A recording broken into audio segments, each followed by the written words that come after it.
Berapa lama pioner harus menunggu persetujuan setelah menyerahkan dokumen KYC mereka? Waktu pemrosesan dapat bervariasi tergantung pada beberapa faktor.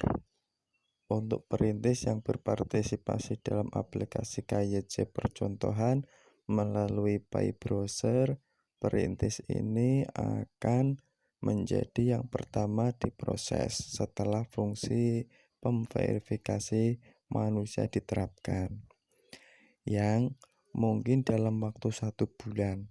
Tujuan memiliki KYC percontohan bukan hanya agar perintis mendapatkan persetujuan, tetapi mereka juga membantu meningkatkan aplikasi KYC itu sendiri.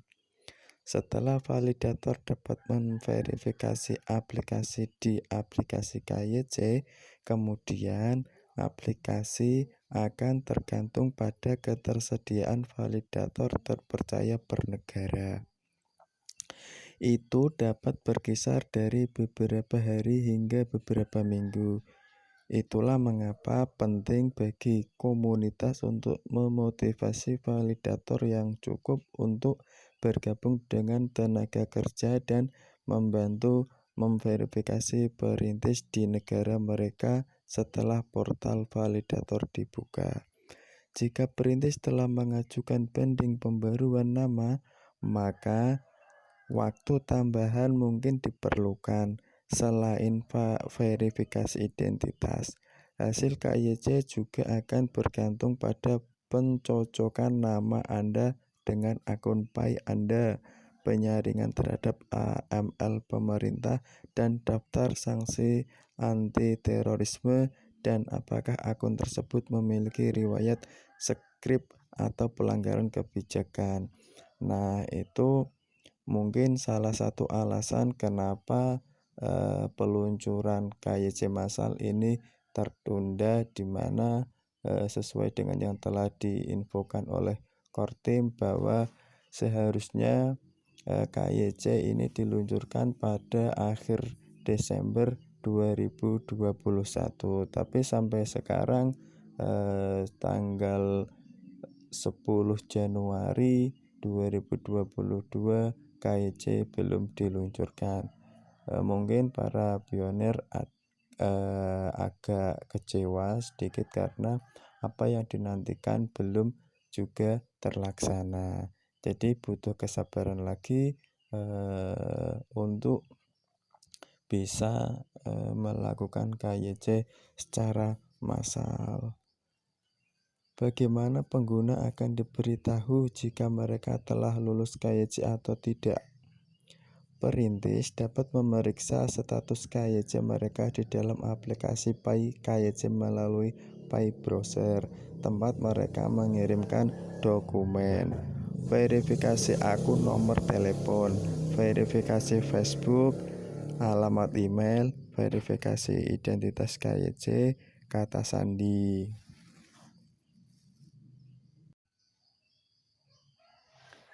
Nah, disinilah nantinya kita akan mengecek KYC kita.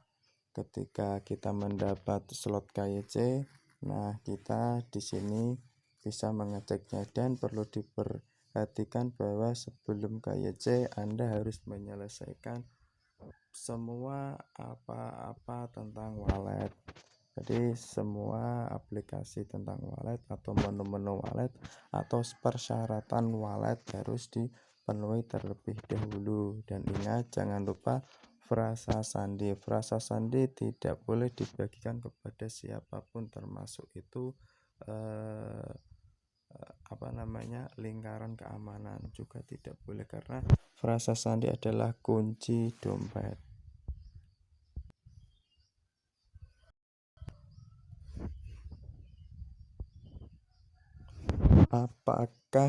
Apakah akan ada KYC massal atau akan terus diluncurkan dalam batch? Awalnya batch kecil dan segera KYC massal, dengan tujuan meningkatkan sistem untuk menskalakan KYC massal. Jadi awalnya bit kecil ini sudah diluncurkan. Kemarin ada yang 100 slot per negara. Tapi nantinya juga pasti KYC massal akan diluncurkan. Karena tidak mungkin untuk tidak meluncurkan slot KYC massal, karena kita lihat pengguna Pi Network ini adalah lebih dari 30 juta. Jadi ketika KYC massal tidak diluncurkan, maka akan membutuhkan waktu yang cukup lama. Baru-baru ini kami telah merilis sejumlah kecil slot dalam aplikasi KYC Pi di Pi Browser untuk mengunggah dokumentasi KYC untuk pengujian, tujuan debugging, algoritma, dan peningkatan kinerja. Setelah peningkatan dan skalabilitas selesai, perintis akan dapat membuka aplikasi KYC Pi untuk mengirimkan dokumentasi KYC mereka. Jadi slot kecil KYC yang telah diluncurkan itu gunanya untuk tujuan algoritma, peningkatan kinerja, ataupun untuk tujuan debugging. Apakah pioner akan diberitahu saat KYC tersedia secara luas? Ya, mereka akan diberitahu dalam pengumuman kami dan juga dapat diberitahukan oleh anggota tim rujukan mereka. Perintis akan mengirimkan pemberitahuan kepada tim rujukan dan anggota lingkaran keamanan mereka untuk meminta mereka melakukan KYC. Tim inti juga akan memposting pengumuman dan akan meningkatkan pengguna untuk mengunggah dokumentasi KYC mereka. Nah, jadi karena KYC ini bersifat sangat penting sekali di aplikasi Pi Network, maka jangan khawatir untuk para pioner bahwa nantinya tidak tahu kapan apakah mendapat giliran KYC. Itu tidak usah dikhawatirkan, karena baik dari core team, dari tim rujukan, dari semua, bahkan dari aplikasinya sendiri pun akan ada pengumuman tentang KYC massal. Kapan saldo Pi akan ditransfer ke mereka? Dompet mainnet untuk perintis yang telah mengirimkan KYC. Menyerahkan dokumen saja, misalnya peserta percontohan KYC, atau bahkan diautentikasi sebagai orang dalam dokumen yang diserahkan, misalnya YOTI KYC, atau hanyalah sebagian dari proses PI KYC. Pemeriksaan tambahan seperti pencocokan nama, pelanggaran sebelumnya terhadap persyaratan layanan dan kebijakan Pi, serta verifikasi kepatuhan terhadap peraturan perlu dilakukan, yang semuanya akan merupakan kelulusan Pi KYC. Umumnya, setelah perintis menyerahkan dokumentasi KYC mereka, ia harus melalui proses verifikasi yang melibatkan verifikasi identitas seseorang dan kepatuhan terhadap persyaratan layanan jaringan Pi. Untuk perintis yang lulus proses verifikasi ini, saldo Pi mereka akan dapat dipindah tangankan dan ditransfer ke dompet mainnet mereka secara berkelompok. Jadi